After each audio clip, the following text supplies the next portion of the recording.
Mientras yo pagaba el tratamiento de mi papá de mi propio bolsillo, mi mamá le decía a todos que mi hermana era la única que ayudaba. Un día me dijo que me fuera a vivir a la calle porque se me olvidó pagar los gastos mensuales de la casa. Mi hermana es la hija de oro.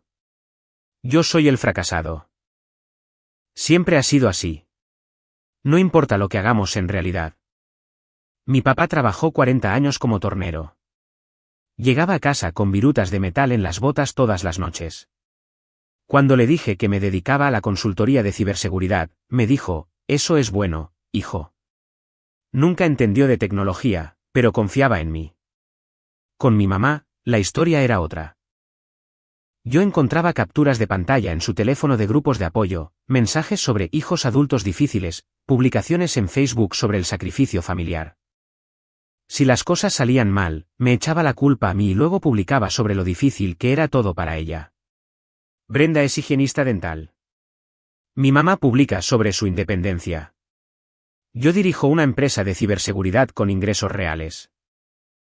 Mi mamá me dice que estoy jugando jueguitos de computadora en su sótano. Un solo ejemplo te dice todo. Brenda se mudó de vuelta a casa para ahorrar dinero y mi mamá no le cobró renta. Yo iba de visita para las fiestas. Mi mamá decía que yo debía aportar para la despensa. A veces mi papá intentaba defender la situación, pero mi mamá lo callaba rápido. Me mudé definitivamente a los 22 años, después de conseguir mi primer trabajo en tecnología. Mantuve muy poco contacto con mi mamá, pero seguía viendo a mi papá regularmente. Comíamos juntos hablando de nada en particular, solo para mantenernos conectados. Luego, en enero de 2024, diagnosticaron a mi papá. Cáncer de páncreas en etapa 3. Quimioterapia agresiva cada 2 semanas. Se necesitaba alguien para gestionar citas, seguros, medicamentos. La oncóloga nos lo dijo sin rodeos, 12 rondas de delfinoca, niveles de 19/9. Lo monitorearían semanalmente. Un posible procedimiento de Whipple si el tumor respondía. Traducción, un tratamiento brutal, análisis de sangre constantes y cero margen de error en los horarios de los medicamentos. Mi mamá me llamó llorando. Tu papá te necesita. Por favor, ven. Primero propuse otras opciones, un enfermero a domicilio con horario rotativo junto con Brenda. Incluso un cuidador a medio tiempo. Mi mamá rechazó todo. La familia se encarga de la familia, dijo. Traducción, mano de obra gratuita que ella pudiera controlar. Me mudé con un solo límite, estoy aquí por mi papá, no por los dramas familiares. Brenda se quedó en su departamento, lo visitaba una vez al mes, le llevaba café, tomaba fotos y las subía a Instagram hablando de cómo estamos luchando juntos contra esto. Mi mamá actuaba como si fuera la Madre Teresa. Yo estaba ahí todos los días administrando medicamentos, coordinando con los médicos, lidiando con el seguro, manejando a las citas. Toda la logística que mantenía vivo a mi papá. Mi mamá lo llamaba estar sentado en la casa. Esto es lo que ella no sabía, dirijo una empresa de ciberseguridad haciendo pruebas de penetración, pentesting, para instituciones financieras. Todo de forma remota, con ingresos lo suficientemente estables como para no tener que revisar mi cuenta del banco antes de comprar la despensa. Pero para mi mamá, yo me la pasaba actualizando páginas de empleo mientras mi papá sufría. A las 2 semanas, mi mamá me acorraló en la cocina mientras mi papá dormía. Ya que te va tan bien con tus cosas de computadoras, puedes ayudar a mantener la casa a flote. No me estaba preguntando, me lo estaba exigiendo. Levanté la vista de mi laptop, a la mitad de un reporte de auditoría de seguridad para una caja popular en la Ciudad de México. Las facturas médicas se están acumulando. De todas formas estás aquí. ¿Cuánto ganas? El cuidado de tu papá ya está cubierto. ¿Cuánto? ¿Qué tienes en tus ahorros? ¿Tienes flujo de efectivo o qué? Cruzó los brazos. Eres un hombre adulto viviendo bajo mi techo. Si te va tan bien como dices, demuéstralo. Le contesté, no vas a auditar mi vida. Déjalo así. Y volví a mi trabajo. Quería el control del flujo del dinero, no ayuda con los gastos. Yo tenía un archivo de Excel rastreando cada pago, cada proveedor, cada fecha, cada número de confirmación guardado como copias de respaldo en PDF en la nube y en discos encriptados. Mientras tanto, yo había estado cubriendo los deducibles y copagos de mi papá durante meses. Cerca de 850,000 pesos hasta ahora, pagados directamente a los proveedores. Mi mamá no lo sabía porque mi papá depositaba mis cheques y le decía a ella que el seguro estaba cubriendo mejor de lo esperado. 2 días antes de que todo explotara, llevé a mi papá a su cita con la oncóloga. Mi mamá insistió en acompañarnos. Se quedó en la sala de espera quejándose de las sillas, los tiempos de espera y de cómo la clínica no la respetaba. Cuando la enfermera llamó a mi papá, ella exigió entrar, empezó a discutir con la oncóloga sobre los horarios del tratamiento porque interferían con su club de lectura. La doctora me miró con cara de, habla en serio. Mientras mi mamá seguía interrumpiéndola durante la explicación de los resultados de la última tomografía de mi papá, tuve que interponerme físicamente entre ellas y redirigir la conversación de vuelta al cáncer real que le estaba comiendo el páncreas a mi padre. La oncóloga, una mujer directa que no toleraba tonterías, me llevó a un lado después. Su madre ya no puede estar en los consultorios. Es perjudicial. Los niveles de estrés de su padre se disparan cuando ella está presente, lo cual afecta la respuesta al tratamiento. Le contesté, bien. Necesito que documente eso en su expediente para que no haya confusiones. La oncóloga asintió. Haré que se agregue inmediatamente a través de nuestro departamento de atención al paciente. No se le permitirá pasar a las citas. Yo ya había hablado con la doctora, ya había reprogramado todo, ya había organizado la entrega de medicamentos a domicilio y había pagado el copago directamente en la oficina. Yo guardaba una maleta de emergencias en mi cajuela con las tarjetas del seguro de mi papá, su lista de medicamentos, copias de todo su historial y contactos de emergencia. No se puede lidiar con un cáncer de páncreas etapa 3 sin ir 3 pasos adelante. Esa noche, mi mamá publicó en Facebook, a veces, las batallas más duras son las que peleamos casi solos, confiando en el plan de Dios, incluso cuando otros no entienden el sacrificio. 43 me gusta, 12 comentarios. Brenda comentó, eres muy fuerte, mamá. No te merecemos. Le tomé captura de pantalla, la guardé con la fecha y abrí una carpeta en mi escritorio llamada documentación. Nunca comenté, nunca publiqué, nunca discutí, solo guardaba evidencia y la dejaba seguir hablando. Entonces descubrí algo que hizo que todo cobrara sentido. Estaba organizando el pastillero de mi papá cuando su teléfono vibró con una alerta bancaria. Se había quedado dormido, así que le eché un vistazo rápido, solo para asegurarme de que no fuera del consultorio de oncología. Era del banco. Intento de inicio de sesión desde un nuevo dispositivo. Desperté a mi papá. ¿Intentaste entrar a tu cuenta del banco? No. ¿Por qué? Le mostré la alerta. Su rostro palideció. Tu madre me pidió mi contraseña la semana pasada. Dijo que necesitaba revisar si los pagos del seguro estaban pasando. Le dije que no. Parece que lo intentó de todos modos. Cambiamos su contraseña de inmediato. Tomé capturas de pantalla de la alerta y la marca de tiempo. Luego habilité la autenticación de 2 pasos en todas sus cuentas, banco, portal del seguro, seguro social, IMSS. Le creé un administrador de contraseñas. Puse contraseñas seguras en todo y configuré mi correo electrónico como método de recuperación. 2 días después, mi mamá acorraló a mi papá mientras yo estaba en una llamada de trabajo. Escuché voces altas y bajé a ver qué pasaba, la encontré poniéndole una hoja de papel en la cara. Solo fírmalo. Es para las facturas médicas.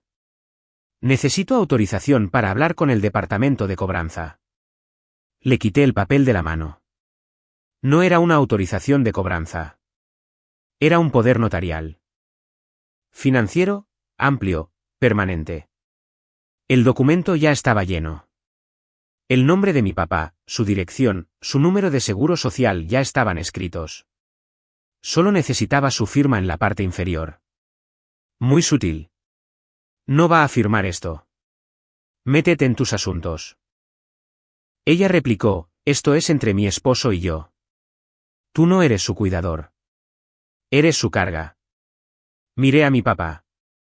No firmes nada que ella te dé sin que yo lo revise primero.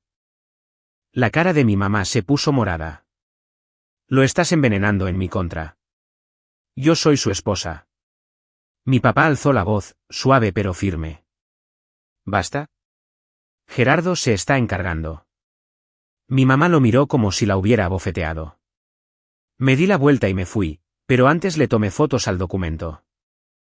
Esa misma semana pasó algo más, cancelaron la infusión de mi papá. Llegué a la clínica con él y la recepcionista se veía confundida. Lo siento, señor, pero su cita fue cancelada hace 2 días. ¿Por quién? Revisó su pantalla. Alguien llamó afirmando ser su esposa. Dijo que la cita interfería con un evento familiar y pidió que la reprogramáramos para el mes que entra. El mes que entra habría estado fuera del margen de tiempo para el tratamiento. La oncóloga había sido clara. Perder el horario comprometía el protocolo. Mi papá me miró. Yo miré a la recepcionista. ¿Quién atendió esa llamada? No estoy segura. Déjeme revisar las notas. Desplazó la pantalla. Dice que la persona que llamó fue muy insistente. Sabía su fecha de nacimiento y dirección. Nuestro personal asumió que era legítimo. Saqué mi teléfono y llamé a mi mamá ahí mismo en el lobby. Contestó al segundo tono. ¿Tú cancelaste la infusión de papá? Silencio. Luego respondió, estaba muy cerca de la cena de cumpleaños de Brenda. Él necesitaba estar ahí para la familia. El cáncer puede esperar 1 semana. El cáncer no puede esperar. Pudiste haberlo matado. No seas dramático. Es solo una cita. Colgué y me dirigí a la recepcionista. Necesito hablar con el defensor del paciente inmediatamente y necesito que esto quede documentado en su expediente, interferencia no autorizada por parte de un no cuidador que pudo haber comprometido su tratamiento. El gerente de la clínica salió, escuchó toda la historia, reprodujo la grabación de la llamada y confirmó que era la voz de mi mamá exigiendo que respetaran la autoridad de la esposa sobre los horarios. Reprogramaron a mi papá de inmediato e intensificaron sus medidas de seguridad. Bloquearon el número de mi mamá en todo el sistema y restringieron la programación de citas para que solo mi papá o yo pudiéramos hacer cambios. Me entregaron un reporte impreso del incidente tras cancelar un tratamiento que salvaba su vida. Esto ahora es un problema de seguridad del paciente. Si vuelve a llamar, nos negaremos y lo documentaremos como acoso. Doblé el reporte y lo guardé en mi chamarra. Esa noche lo agregué a la carpeta de documentación con una nota, incidente de seguridad del paciente, cancelación de tratamiento no autorizada. Esa misma noche, le conté a mi papá todo lo que había estado documentando. Le mostré la carpeta, las capturas de pantalla, los correos de voz, el intento de acceso al banco, el poder notarial y el reporte de incidentes de la clínica. No está tratando de ayudarte. Está tratando de controlarlo todo. Tu dinero, tu atención médica, tus decisiones, y está dispuesta a comprometer tu salud para mantener ese control. Mi papá se quedó mirando la evidencia por mucho tiempo. Le temblaban las manos, y esta vez no era por la quimioterapia. Luego dijo en voz baja, a partir de ahora, tú te encargas de todo. Lo médico, lo financiero, todo. Cualquiera que pregunte por mis cuidados, tiene que hablar contigo. Nos reunimos con su oncóloga al día siguiente. Mi papá habló primero. Doctora, de ahora en adelante mi hijo dirige todo. Cualquier pregunta sobre tratamientos, horarios o medicamentos, háblelo con Gerardo. Él tiene toda la autoridad. Ella asintió. Me aseguraré de que todo el equipo médico lo sepa. Conseguimos que firmara la autorización de privacidad médica, IPAA, y la carta de poder para decisiones de salud. Con testigos, notariado, completamente legal y completamente documentado. Mi papá era mentalmente competente. Su doctora lo confirmó por escrito y mi mamá quedó completamente excluida de todas las decisiones médicas. La oncóloga imprimió 3 copias de todo. Una para el expediente de mi papá, una para mí y una para que él la guardara. También agregó una nota clínica, el paciente demuestra clara capacidad de toma de decisiones y ha elegido a su hijo como su apoderado de atención médica debido a conflictos familiares en curso que han impactado negativamente en la adherencia al tratamiento. Cuando mi mamá se enteró, perdió la cabeza. Tenía la cara tensa por la ira cuando me dijo que me fuera. Estábamos en la mesa de la cocina. El mismo laminado rayado donde hice mi tarea durante 12 años. Las mismas sillas que rechinaban. La misma luz fluorescente zumbando en el techo como si guardara rencor. ¿Te crees muy especial? La voz de mi mamá temblaba, escupía al hablar, con la cara roja.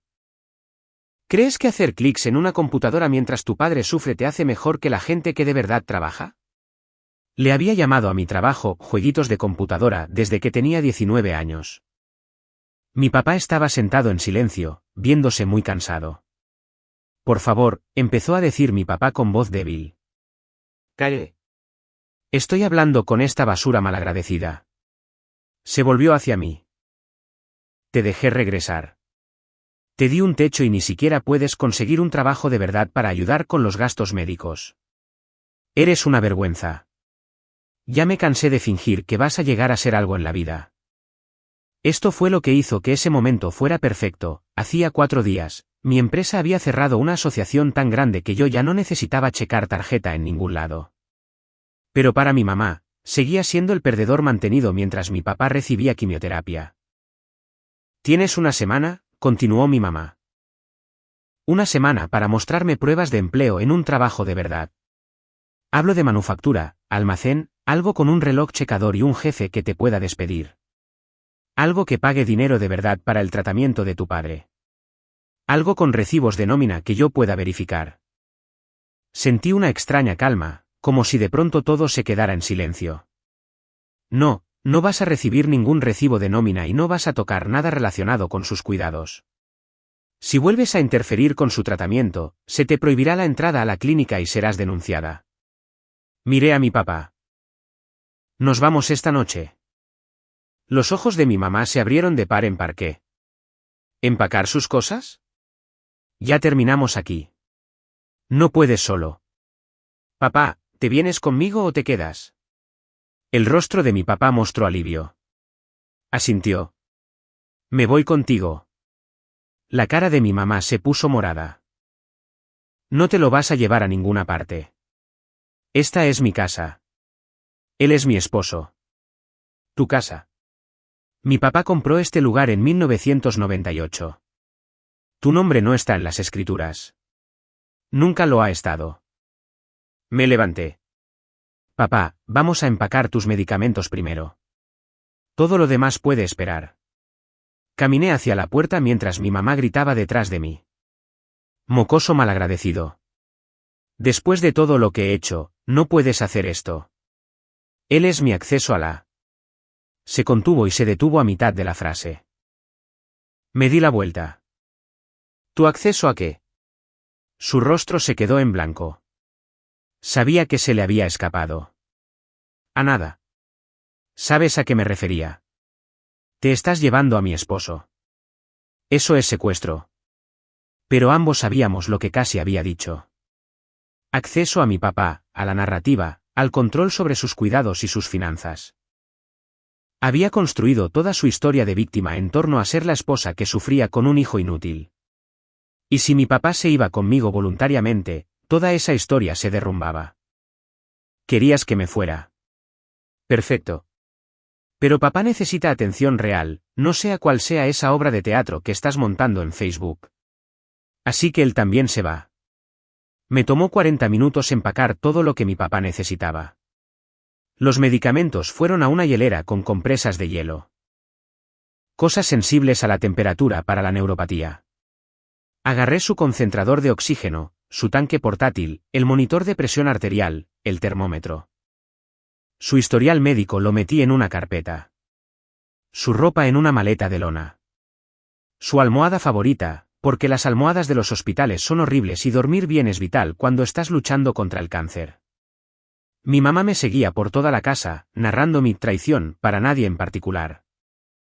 Mi papá estaba sentado en su sillón reclinable, callado, viéndome empacar con una mirada de alivio, como si hubiera estado conteniendo la respiración durante meses. La luz del porche seguía encendida cuando ayudé a mi papá a subir a mi coche. Acomodé a mi papá en mi Audi A5, totalmente pagado, lo suficientemente bonito como para que mi mamá lo hubiera llamado un desperdicio, y lo llevé a mi departamento en el centro. Mi lugar en el centro de Monterrey está en el piso 27, con ventanales con vista al Paseo Santa Lucía. No es barato, pero vale cada centavo. Mi mamá pensaba que yo estaba durmiendo a tiempo completo en su cuarto de visitas, no que pasaba 3 noches a la semana en mi propio departamento cuando necesitaba escapar. Probablemente pensaba que dormía con 3 roomies. Acomodé a mi papá en el sillón con agua y sus pastillas. Quédate aquí. Descansa. Voy a regresar por tus registros médicos y tu ropa. Ponle seguro a la puerta. No le abras a nadie más que a mí. Ten cuidado, dijo en voz baja. Tu madre.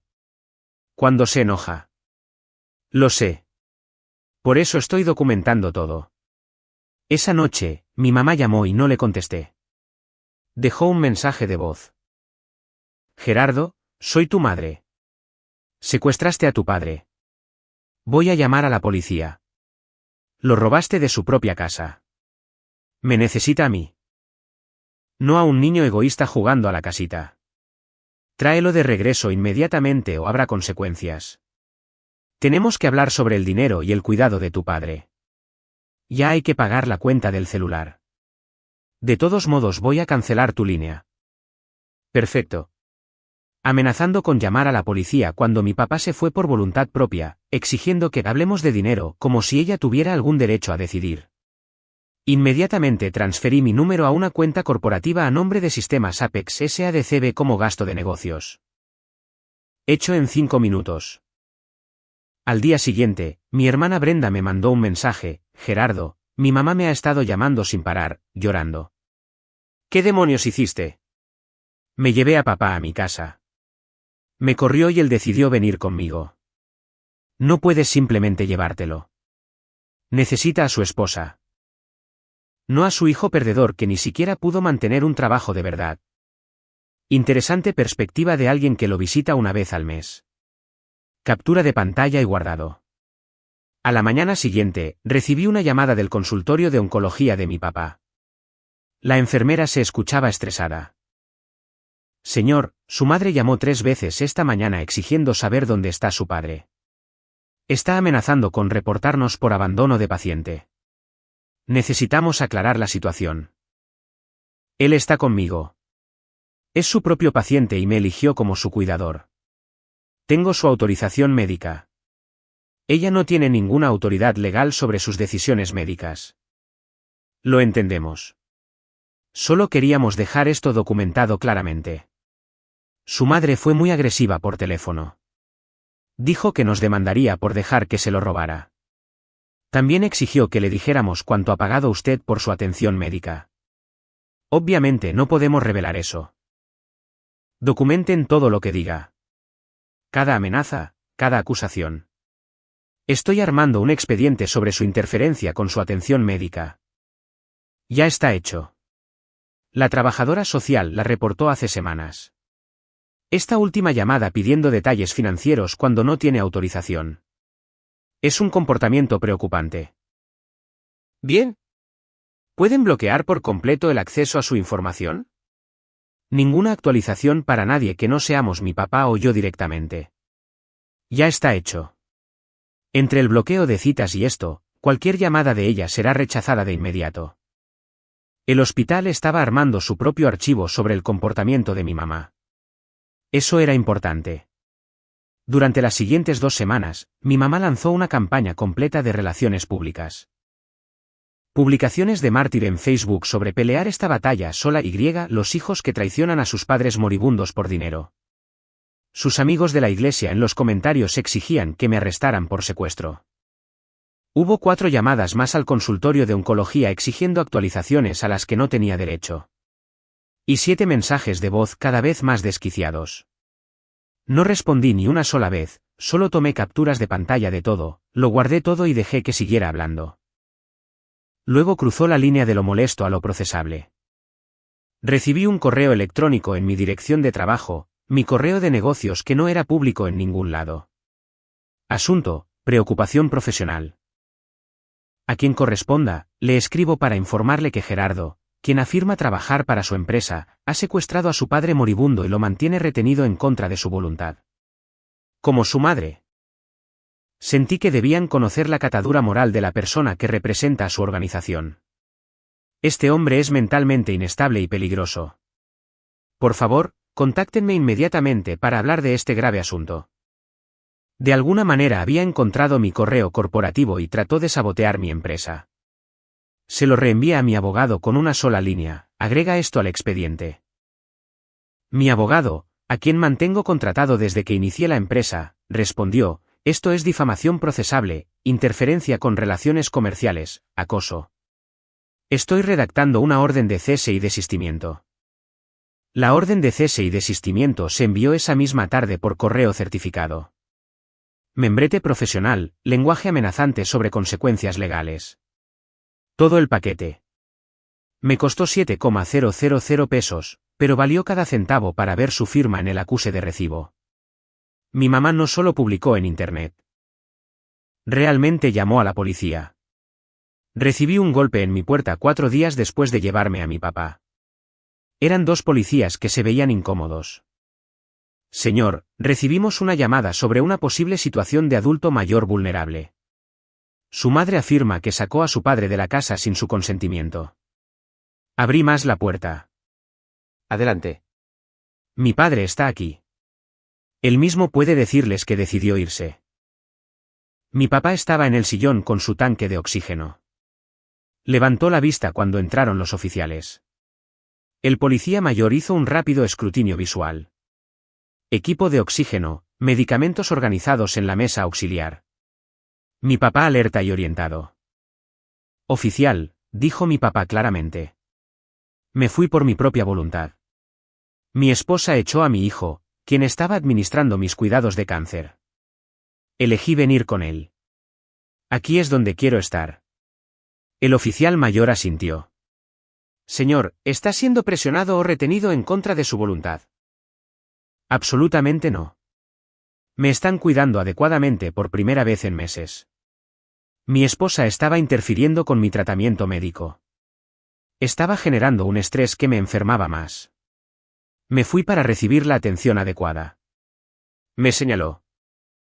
Cualquier cosa que necesiten saber sobre mi situación, pregúntenle a él. Él se encarga de todo. Los policías se miraron y el más joven habló. Señor, ¿se siente seguro aquí y desea quedarse? Sí, quiero quedarme aquí con mi hijo. Es mi cuidador designado. Firmé los documentos con mi oncóloga. Les entregué copias, la autorización médica, el poder para decisiones de salud, todos firmados, fechados y atestiguados por la doctora de mi papá. El oficial mayor los revisó. Esto se ve legítimo. Señor, usted es claramente competente y está tomando sus propias decisiones. Documentaremos esto en nuestro reporte. Se volvieron hacia mí. Su madre fue bastante insistente. Dijo que lo secuestró. Tengo grabaciones de él pidiendo irse, pidiéndome que me lo llevara, eligiendo venir aquí. Me echó a la calle mientras yo manejaba sus cuidados, y él decidió venir conmigo. Eso no es secuestro. Eso es un paciente eligiendo a su cuidador. El oficial más joven sacó su libreta y anotó algo. ¿Y tiene documentación médica que demuestre que está autorizado? Le entregué otra copia del poder médico. El oficial mayor asintió despacio. Anotaremos eso en el reporte. Me entregó una tarjeta con el número de caso. Si ella vuelve a llamar, haremos referencia a esta visita. Honestamente, esto parece una disputa familiar, no un delito. Su padre claramente está tomando sus propias decisiones. Inmediatamente le tomé una foto a la tarjeta.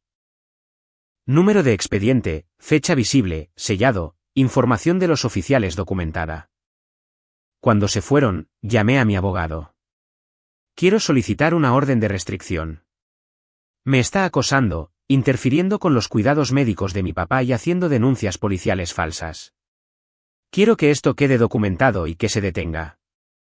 Puedo redactarlo, pero necesitarás evidencia sólida. Tengo 47 capturas de pantalla, varios mensajes de voz, documentación de su consultorio de oncología, la orden de cese y desistimiento que enviamos, el correo electrónico que mandó a mi empresa y un reporte policial de hoy donde los oficiales confirmaron que él está aquí voluntariamente. Suficiente. Más que suficiente. La presentaré mañana. La audiencia probablemente será en 2 semanas. Bien. Una cosa más.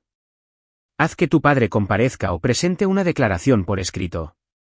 Un juez querrá escuchar directamente del que escogió esto.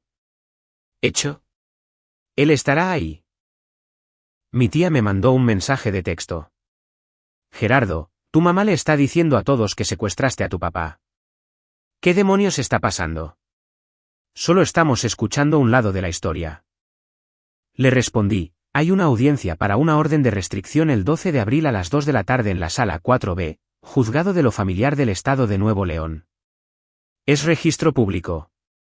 Sin dramas, solo hechos. Vengan a verlo por ustedes mismos si quieren la verdad. Mi tía me contestó, ahí estaremos. No la presioné, no intenté convencerla de nada, solo les di la opción de ver la evidencia de primera mano. Mi mamá fue notificada en su casa 2 días después. El notificador dijo que ella le gritó, se negó a firmar y amenazó con llamar a la policía. Dejó los documentos en su porche y lo documentó todo. Yo me mantuve completamente en silencio públicamente. No publiqué nada. No me defendí. No me enganché.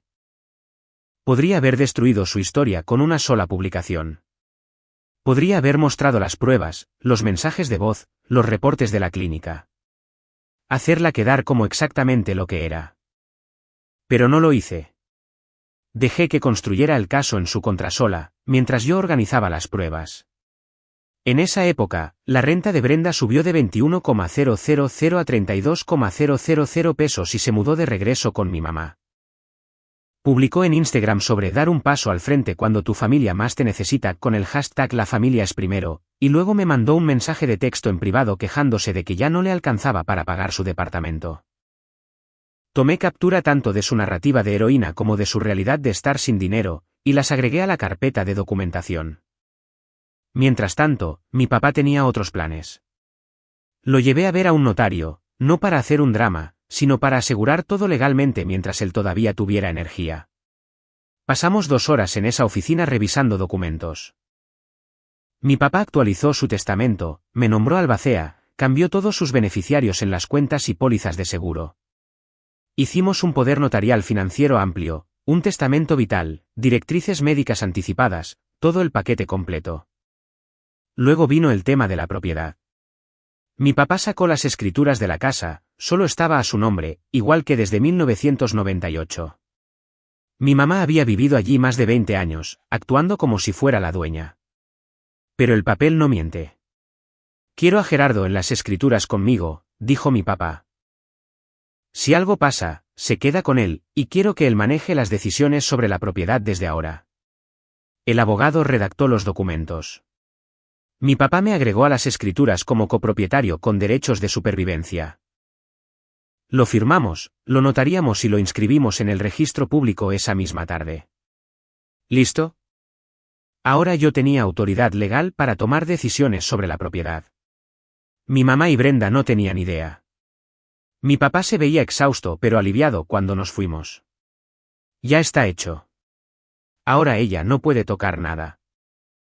2 días antes de la audiencia, preparé todo, imprimí las carpetas, limpias, profesionales, con separadores. Mi abogado había presentado la solicitud bajo el expediente número 2024-1847-CB. Todo documentado, todo con fecha y hora, todo admisible. Las carpetas tenían secciones: interferencia médica, 8 páginas. Mala conducta financiera, 12 páginas. Documentación de acoso, 15 páginas. Reportes policiales falsos, 4 páginas. Declaraciones de testigos, 6 páginas. Cada página numerada, cada prueba exhibida. Cada afirmación estaba respaldada por evidencia. Llegué 30 minutos temprano con mi papá y mi abogado. Acomodé a mi papá en la primera fila con su tanque de oxígeno. Mi abogado tenía 3 carpetas listas, profesionales, organizadas, devastadoras. A la 1:50 de la tarde, mi tía entró, luego mi tío, luego mis 2 primos. Se sentaron en la parte de atrás, viéndose confundidos y preocupados. A la 1:55 de la tarde, Mi mamá llegó con Brenda y su abogado, un tipo con un traje barato que parecía que había sido contratado hace 3 días. Mi mamá me vio y su cara se puso roja. Vio a mi papá y su cara se puso blanca. Vio a nuestros familiares atrás y su cara se puso morada. No esperaba tener audiencia. El oficial de sala nos llamó. ¿De pie? La jueza era una mujer de unos 60 años, con cara de no tolerar tonterías y lentes de lectura. Miró el expediente y suspiró. Petición de orden de protección basada en acoso, interferencia médica y denuncias policiales falsas. Miró a mi mamá. Señora, usted es la parte demandada. Sí, su señoría. Esto es un malentendido. Mi hijo se llevó a mi esposo. Llegaremos a eso. Miró a mi papá. ¿Y usted es el paciente? Sí, señora, dijo mi papá. Me fui voluntariamente. Quería estar aquí para dejar las cosas claras. La jueza asintió. Bien. Escuchemos la petición. Mi abogado se puso de pie. Tranquilo, profesional, letal. Su señoría. La demandada presentó una denuncia falsa a la policía alegando que su hijo secuestró a su esposo. El paciente se fue voluntariamente con la debida autorización de atención médica. Eso es el anexo A. El hospital documentó varios incidentes de ella gritándole al personal exigiendo información financiera privada e intentando anular la elección de cuidador de su esposo. Anexos B al D. También llamó al consultorio de oncología y canceló una infusión de quimioterapia vital porque interfería con una cena de cumpleaños familiar. La clínica documentó esto como un incidente de seguridad del paciente que pudo haber comprometido todo su protocolo de tratamiento. La cara de la jueza se endureció. ¿Canceló su tratamiento contra el cáncer? Sí, su señoría. Sin su conocimiento o consentimiento. Mi abogado sacó una pequeña bocina. La demandada también dejó varios mensajes de voz amenazantes. Reprodujo uno: eres un secuestrador y un ladrón y todos sabrán lo que hiciste. La sala del tribunal se quedó en silencio. Adicionalmente, su señoría, los recibos de pago muestran que el demandante pagó casi 850,000 pesos por la atención médica de su padre en 6 meses, mientras la demandada publicaba en sus redes sociales que su hijo no aportaba nada. La jueza hojeó la carpeta, miró a mi mamá. Su hijo pagó 850,000 pesos por los cuidados médicos de su esposo y usted lo llamó inútil. Mi mamá tartamudeó. No lo sabía. Lo hizo a mis espaldas. Porque su esposo lo autorizó. Usted no tenía ningún derecho legal a esta información. Sin embargo, la exigió, interfirió con su atención, canceló el tratamiento e hizo denuncias policiales falsas. Miró a mi papá. Señor, cuénteme qué pasó. Mi papá se levantó despacio y caminó hacia el estrado con su tanque de oxígeno. Su señoría, tengo cáncer de páncreas etapa 3. Mi hijo se mudó con nosotros y manejó todo. Citas, medicamentos, recibos. Mi esposa interfirió. Le gritó a los doctores. Canceló mi quimioterapia por una cena de cumpleaños. Me estaba enfermando más. Cuando ella corrió a Gerardo. Decidí irme con él. Yo mismo hice mis maletas. La policía confirmó que me fui voluntariamente. Sigo decidiendo quedarme con mi hijo. La jueza asintió. Gracias, señor. Miró a mi mamá. Señora, ¿tiene algo que decir? Mi mamá se paró llorando. Yo solo quería que mi esposo volviera. Soy su esposa. Él es competente. Él decide. Punto. La voz de la jueza era plana. Su comportamiento demuestra necesidad de control, no de preocupación. Cancelar un tratamiento para salvar su vida, exigir acceso financiero mientras su hijo pagaba 850,000 pesos de los que usted no sabía nada. Esa es una interferencia motivada económicamente. Cerró la carpeta.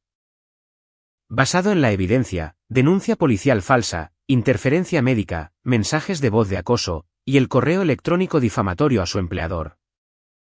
Concedo la orden de protección. 12 meses sin contacto. No puede contactar a su hijo directamente ni a través de terceros. No puede publicar sobre él en redes sociales. No puede contactar a su lugar de trabajo ni a los proveedores médicos de su esposo. Cualquier violación resultará en cargos penales por desacato judicial. Mi mamá se quedó sin aliento. No puede. Además, estoy remitiendo esto al Ministerio Público. Presentar una denuncia policial falsa es un delito. La Fiscalía decidirá si la procesa penalmente. La jueza firmó la orden. Esta audiencia ha concluido. La orden de restricción entra en vigencia de inmediato. Mi mamá se derrumbó en su silla, sollozando. Brenda me miró como si yo fuera un monstruo. El oficial de sala nos pidió ponernos de pie y la jueza salió. Mi tía y mi tío miraban a mi mamá conmocionados, como si nunca antes la hubieran visto. Salimos juntos y mi tía me detuvo en el pasillo. Gerardo, no tenía idea. Los mensajes de voz, la documentación del hospital, la quimioterapia cancelada. ¿Y ella te llamó inútil? Sí. ¿Por qué no nos dijiste? ¿Me hubieran creído a mí o le hubieran creído a ella? Ambos se quedaron en silencio. Mi tía me abrazó. Lo siento. Mi tío me estrechó la mano. Tu papá tiene suerte de tenerte. Brenda pasó furiosa a nuestro lado sin decir una palabra. Mi mamá salió al final, me miró, abrió la boca. No lo hagas, le dije. La orden está en vigor inmediatamente. Cualquier contacto es una violación. Cerró la boca y se fue. Esa noche, recibí mensajes de texto de mi tía y mi tío disculpándose. Ambos ofrecieron ayuda con los cuidados de mi papá si la necesitaba. Mi primo mandó un mensaje: siempre pensé que había algo raro en cómo hablaba de ti. Ahora sé por qué. No le escribí a Brenda. Ella había tomado su decisión. La orden entró en vigor de inmediato. Mi mamá no podía llamar, no podía publicar en redes, no podía contactar mi trabajo, ni podía contactar a los doctores de mi papá. Por primera vez en meses, mi celular se quedó tranquilo. El Ministerio Público presentó cargos en su contra por la denuncia falsa. Ella aceptó un acuerdo de culpabilidad porque el reporte de la policía, la documentación de la clínica y sus propios mensajes de voz eran básicamente una recopilación de confesiones. Le dieron libertad condicional, manejo de la ira y una multa. Intentó culparme a mí, como si yo hubiera falsificado su voz. Brenda me escribió por última vez quejándose de cómo destruía la familia. La bloqueé. Si solo eres familia cuando hay algo que sacar, no eres familia, eres una suscripción. Ahora venía la limpieza. Mi papá y yo ya teníamos la propiedad legalmente asegurada, pero mi mamá y Brenda seguían viviendo en la casa como si fuera suya. Era hora de arreglar eso. Redacté un aviso formal de desalojo. Mi abogado se encargó del lenguaje exacto del aviso para nuestro municipio. Plazo claro de 30 días, con los nombres de ambas. Como copropietario, tenía todo el derecho. Envié una copia por correo certificado, e hice que un notificador entregara otra directamente en la casa, ambas documentadas, de forma profesional y al pie de la letra. El aviso era claro. Tenían hasta el 15 de mayo para sacar todas sus pertenencias personales y desalojar la propiedad. No cumplir resultaría en un juicio de desalojo formal. Mi mamá y Brenda lo ignoraron por completo. En su lugar, las publicaciones en Facebook aumentaron. Mi mamá escribió sobre ser forzada a salir de su casa por un hijo vengativo y sobre perderlo todo por avaricia y crueldad. Brenda subía selfies llorando con textos como siendo castigada por amar a mi familia. No respondí. Solo tomé capturas de pantalla, anoté las fechas y horas, y las agregué al expediente. Ellas seguían publicando, yo seguía archivando. El 15 de mayo llegó y se fue. Seguían ahí. A la mañana siguiente presenté formalmente la demanda de desalojo en el juzgado. Me costó 5,000 pesos en gastos de juzgado. Valió la pena. La audiencia de desalojo se fijó para el 28 de mayo. Me presenté con mi abogado y otra carpeta. Mismo sistema, diferente caso. Mi mamá y Brenda llegaron con su abogado de rebajas que parecía que apenas esa mañana había descubierto lo que significaba copropiedad. La jueza revisó las escrituras, el aviso de desalojo, los registros de entrega y las fechas. Esta propiedad es copropiedad del demandante y su padre. Las demandadas no tienen ningún reclamo legal de ocupación. El periodo de aviso ha expirado. Desalojo concedido. Fijó una fecha límite de mudanza según la orden. Mi mamá intentó discutir. La jueza la interrumpió. Señora, esto es un asunto de propiedad, no familiar. Se le dio el aviso adecuado. El tiempo expiró. Tiene que irse. Brenda rompió a llorar. La jueza ni siquiera parpadeó. Salimos con la orden de desalojo firmada en la mano. El 31 de mayo, cambié las cerraduras. Hice venir a un cerrajero para cambiar todas las llaves, cerrojos nuevos, código nuevo para la cochera. Tomé fotos de la casa.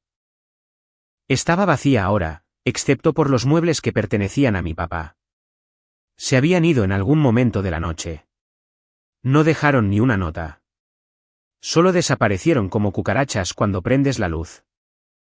La casa se quedó en silencio por primera vez en meses. Llevé a mi papá a verla.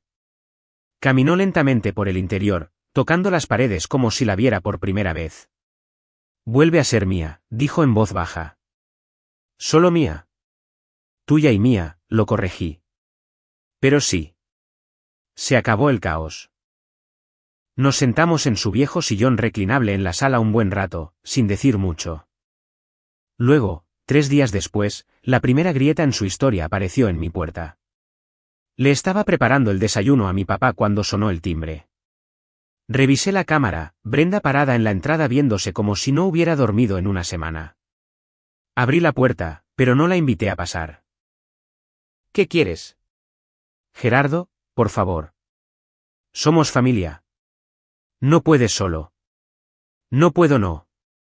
¿Lo hice? ¿Algo más? Cambió de postura. Empezaron las lágrimas. No tengo a dónde ir. Se me acabó el contrato. Creí que podría quedarme en la casa hasta resolver mis cosas. Ese no es mi problema. Vamos. Soy tu hermana. Solo por unos meses, puedo ayudar con papá. No. Puedes enojarte. Pero no puedes involucrarte. La miré con calma. Resuélvelo por ti misma. Igual que hice yo cuando tenía 22 años y mi mamá me corrió. Eres un adulto funcional con trabajo. Actúa como tal. ¿De verdad vas a dejarme en la calle? No estás en la calle. Simplemente no eres mi responsabilidad. Se quedó parada un segundo con la boca abierta, luego se dio la vuelta y se alejó sin decir una palabra más. Cerré la puerta y regresé a preparar el desayuno. A la noche siguiente, yo estaba arriba ayudando a mi papá a organizar sus medicamentos cuando escuché que se cerraba la puerta de un auto en la entrada de los carros. Revisé la cámara, el Honda Civic de mi mamá. Estaba parada afuera, con los brazos cruzados, mirando hacia el edificio.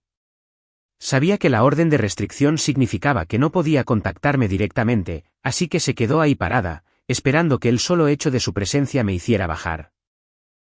La vi por la cámara durante unos 10 minutos. No se movió, solo se me quedó viendo. Luego empezó a entrar en pánico. Sacó su teléfono. La vi escribir. Mi teléfono vibró. Mensaje de texto de un número desconocido. Gerardo, soy tu madre. Estoy afuera. Tenemos que hablar de la casa. Esto es cruel. No tengo a dónde ir. Tu padre no querría esto. Por favor. Sin respuesta, sin gritos, sin contacto, solo capturas de pantalla. Otro mensaje. Sé que me ves. No me voy a ir hasta que hables conmigo. Me debes al menos eso. Captura de pantalla, fecha y hora. Guardado. Se quedó ahí otros 10 minutos, enviando 3 mensajes más, cada uno más desesperado. Luego perdió los estribos por completo. Caminó hasta el interfón en la entrada del edificio y marcó el número de mi departamento. El interfón sonó. Dejé que grabara su voz. Gerardo, soy mamá. Sé que estás ahí. Solo déjame subir 5 minutos. Necesito explicarte lo de la casa. El dinero. Puedo arreglar esto. Podemos resolverlo. Tu padre me necesita. Tú me necesitas. Perdón por todo. Está bien, lo siento. Solo déjame subir. La misma mujer que exigía mis recibos de nómina ahora sonaba como si fuera capaz de pagar en efectivo por 5 minutos de control. Llamé a mi abogado, lo puse en altavoz. Está aquí, en la entrada de mi edificio. Me ha mandado 5 mensajes de texto desde un número nuevo y acaba de usar el interfón. Todo grabado, todo con marca de tiempo. Violó la orden. Llama a la policía, a la línea que no es de emergencia. Repórtalo. No te enfrentes directamente con ella. Llamé a la línea de la policía, no emergencias, les di el número de expediente de la orden de protección, les expliqué la violación de la orden y les dije que estaba en este momento en mi propiedad. Dijeron que mandarían a alguien. Me quedé arriba con mi papá, observando por la cámara. A los 20 minutos llegó una patrulla con 2 oficiales. Se acercaron a mi mamá. Ella empezó a hablar rápido de inmediato, alterada, señalando mi edificio. Vi a uno de los oficiales sacar la orden de protección en su tableta y mostrársela. Ella negó con la cabeza y siguió hablando. El oficial señaló su propio teléfono por los mensajes de texto que ella había enviado. Su cara palideció. Hablaron unos minutos más. Luego le entregaron algo. Parecía un citatorio o una advertencia por escrito. Ella lo agarró, lo arrugó y se puso a llorar. Los policías esperaron hasta que se subió a su auto y se fue. Un oficial me llamó a mi celular. Señor, documentamos la infracción. Se le ha emitido una advertencia formal. Le explicamos que la orden de protección le prohíbe todo contacto, incluidos mensajes de texto y sistemas de interfón. Futuras violaciones podrían llevarla a ser arrestada por desacato. Gracias. Tengo grabaciones y capturas de pantalla por si las necesitan. Mándelas por correo electrónico a este número de caso. Las agregaremos al reporte. Envié todo en menos de 5 minutos. Audio del interfón, capturas de los mensajes, vídeo de ella parada en el estacionamiento. Todo con fecha y hora, todo documentado. Mi papá vio la grabación de la cámara más tarde y simplemente asintió, como si el problema por fin se hubiera resuelto. Esa fue la última vez que cualquiera de las dos apareció. La advertencia de mi mamá quedó registrada. Brenda desapareció en el agujero financiero que se cavó ella sola. La casa se quedó tranquila. Ahora solo somos mi papá y yo. Sus infusiones ocurren a tiempo. Nadie cancela los tratamientos por ir a cenas de cumpleaños. Nadie exige recibos de nómina.